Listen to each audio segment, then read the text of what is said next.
Bapak Ibu Saudaraku yang terkasih dalam Tuhan Yesus, Yesus telah menyiapkan diri, bahkan disiapkan untuk menghadapi segala sesuatu,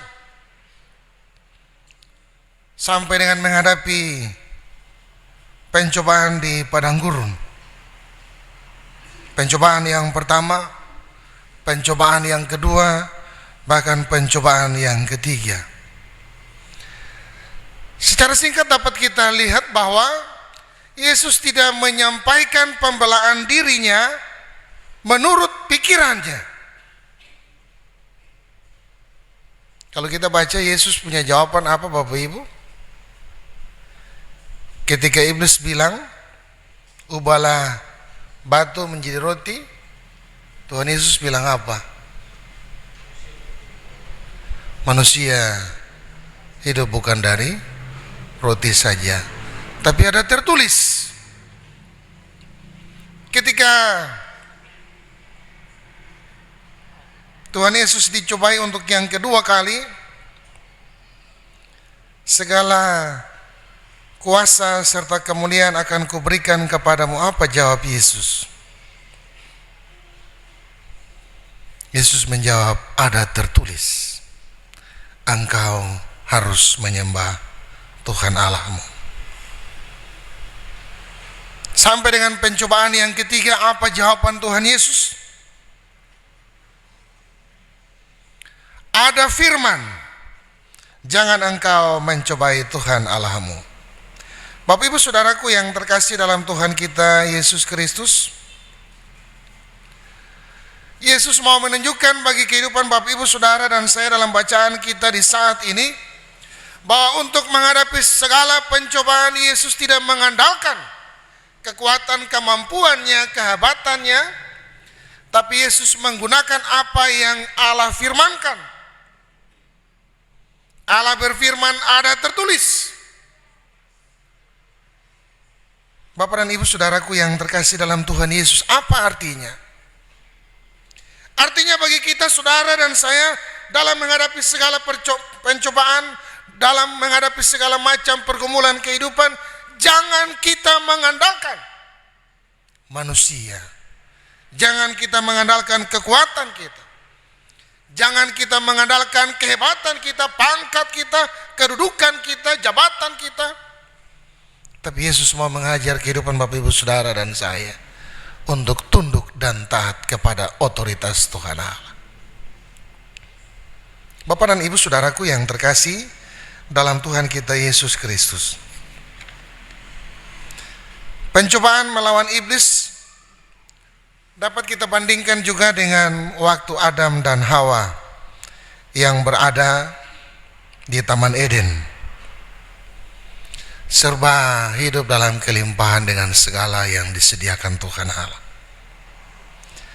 Satu hal yang membuat mereka jatuh, yaitu mereka tidak bisa menolak godaan iblis. Bila dibandingkan dengan pencobaan Yesus di padang gurun selama 40 hari, panas, kering, haus, lapar, tidak makan dan tidak minum, tapi Yesus tetap mengandalkan Tuhan. Ini yang menarik untuk kita renungkan saat ini Bapak Ibu Saudaraku. Iblis menentang Yesus untuk mengubah batu itu menjadi roti. Bagi Tuhan Yesus sangat mudah untuk melakukan hal tersebut. Tetapi Tuhan Yesus tahu kalau kehadirannya untuk taat serta tunduk dan melakukan kehendak Bapanya. Yesus tahu bahwa dia hadir pada saat itu untuk taat dan tunduk pada kehendak Bapanya. Lapar merupakan satu titik kelemahan manusia. Dan ini dipakai oleh iblis untuk menjebak Yesus. Karena pada saat itu Yesus tidak makan dan tidak minum. Lalu iblis mencobai Tuhan kita Yesus. Tapi apa jawaban? Jawaban tadi dikatakan, ada tertulis, manusia bukan hidup dari roti saja. Bapak Ibu Saudara yang terkasih dalam Tuhan Yesus, Kadang dalam kehidupan bergereja kita, saudara dan saya mengalami hal yang sama. Bagaimana saya mau pergi pelayanan? Bagaimana saya mau bekerja untuk Tuhan? Lalu pekerjaan saya di rumah, anak istri, suami saya makan apa? Ini menjadi penghambat dalam kehidupan bergereja kita dewasa. Kita mudah terjebak dalam tipu muslihat iblis untuk menjauhkan kita untuk tunduk dan taat kepada Tuhan Allah. Padahal dibilang bahwa hidup kita di dunia ini tujuannya cuma satu, hanya untuk memuliakan nama Tuhan Allah. Tapi dalam praktek kehidupan kita mudah untuk terjebak dalam tipu muslihat iblis. Hal yang kedua, Bapak Ibu Saudaraku yang terkasih dalam Tuhan, iblis menawarkan segala macam kemewahan, segala macam kuasa dengan satu syarat, yaitu menyembah iblis. Nah, kalau dalam kehidupan bergereja kita sering kita jumpai hal-hal yang sama. Ada yang sakit karena kita dengar orang sana boleh dia pintar berobat, kita pergi ke sana. Kita tergiur, tergoda dengan tawaran yang tidak jelas, lalu membuat kita terjebak dalam tipu muslihat iblis. Bapak Ibu Saudaraku yang terkasih dalam Tuhan Yesus, pencobaan yang kedua pun Yesus berkata, ada tertulis engkau harus menyembah Tuhan Allahmu dan hanya kepada Dia sajalah engkau berbakti. Jadi apapun tugas dan tanggung jawab yang Allah percayakan bagi Bapak Ibu Saudara dan saya, kita harus tunduk dan taat kepada otoritas Tuhan, perintah Tuhan. Sehingga dalam praktek kehidupan kita, yang kita lakukan hanya menyembah Tuhan Allah, tidak ada yang lain. Jadi kalau orang yang taat, orang yang tunduk, dia tidak pusing dengan dunia ini. Dia tidak akan menjadi orang yang cemburu, orang yang iri terhadap tetangganya, tapi dia tetap tunduk dan taat kepada apa yang Tuhan kehendaki. Bapak Ibu Saudara, yang ketiga yang mau disampaikan bagi kehidupan Bapak Ibu Saudara dan saya saat ini, ketika Tuhan Yesus dicobai untuk menjatuhkan diri dari bumbungan bait Allah, iblis tadi dia so pintar, karena Tuhan Yesus jawab ada tertulis, iya toh? Iblis juga bilang ada tertulis, nanti Allah akan memerintahkan malaikat-malaikat untuk menatang Yesus supaya kakinya tidak terantuk di batu. Tapi apa jawaban Tuhan Yesus? Jangan engkau mencobai Tuhan Allah. Bapak Ibu Saudara yang terkasih dalam Tuhan kita Yesus Kristus, praktek kehidupan orang Kristen pun melakukan hal yang sama. Kita bilang, Tuhan, saya rajin ke gereja, saya rajin ikut ibadah, saya terlibat dalam seluruh kegiatan gereja, kenapa masalah saya tidak pernah selesai? Jangan mencobai Tuhan Allah. Tuhan melihat isi hati. Jadi lakukan dengan segenap hati untuk Tuhan, maka Tuhan akan mengerjakan apa yang Tuhan janjikan. Bapak Ibu Saudara yang terkasih dalam Tuhan, mungkin ayat yang paling sering didengar itu di Maliaki 3. Tentang apa? Tentang perpuluhan.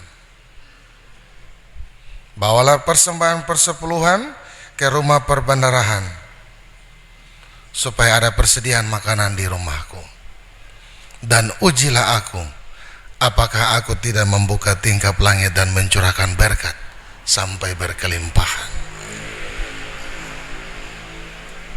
Bapak dan Ibu Saudara yang terkasih dalam Tuhan Yesus, kadang dalam praktek kehidupan kita pun gaji besar, kita pun penghasilan besar, tapi dalam sebulan tidak cukup, masih kurang.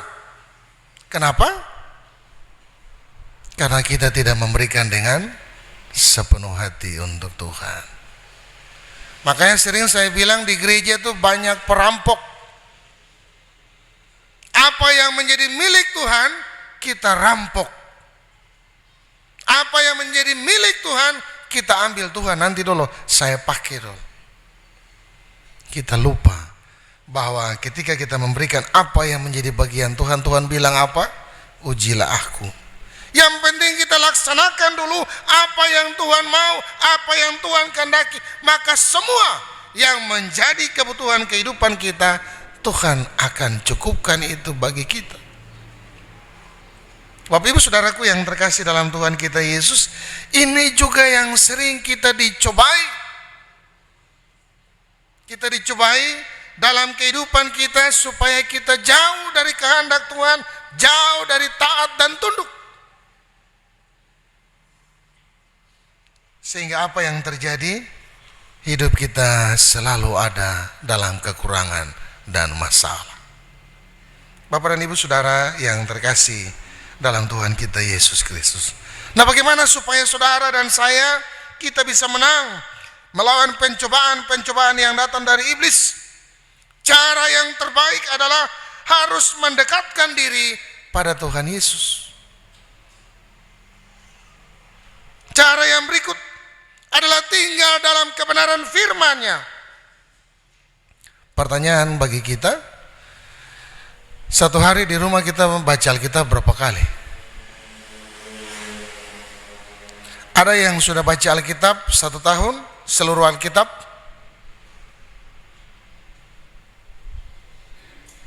Dari Kejadian sampai Wahyu ada yang sudah baca selesai?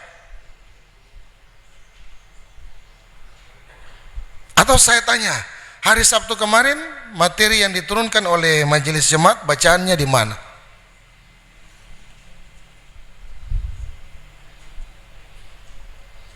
Bagaimana kita mau lepas dari pencobaan kalau hidup kita tidak tinggal di dalam Tuhan, tidak dekat dengan Tuhan? Bapak Ibu Saudaraku yang terkasih dalam Tuhan kita Yesus Kristus, Tuhan Yesus telah meninggalkan teladan yang luar biasa bagaimana menghadapi pencobaan. Dia berpuasa, dia meninggalkan segala kehidupannya di tengah dunia dan mengosongkan diri supaya kehendak Tuhan yang berkuasa atas hidupnya. Bagaimana dengan Bapak Ibu Saudara dan saya? Kita diberikan waktu selama 40 hari untuk merenung, untuk meninggalkan semua kehidupan kita yang dipenuhi dengan hal-hal yang tidak berkenan bagi Tuhan Allah. Sehingga kita bisa menang melawan pencobaan-pencobaan yang datang dari iblis. Kita meninggalkan kebiasaan-kebiasaan kita yang buruk, meluangkan waktu, menyediakan waktu yang khusus untuk bertemu dengan Tuhan.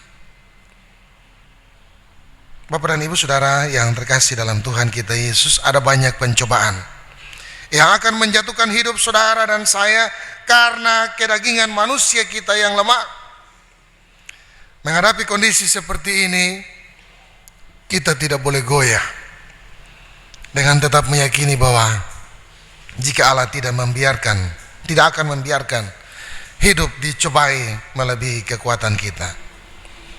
Dia akan memberikan jalan keluar bagi setiap persoalan hidup kita. Yang terpenting adalah bagaimana kita dekat dengan Tuhan Allah. Iblis tahu setiap titik kelemahan saudara dan saya, supaya saudara dan saya tidak mudah untuk tertipu. Maka firman Tuhan Yesus telah menunjukkan teladan bagi kehidupan Bapak Ibu Saudara dan saya, sehingga kita bisa melihat setiap kuasa Allah, ketika saudara dan saya mengalami pencobaan.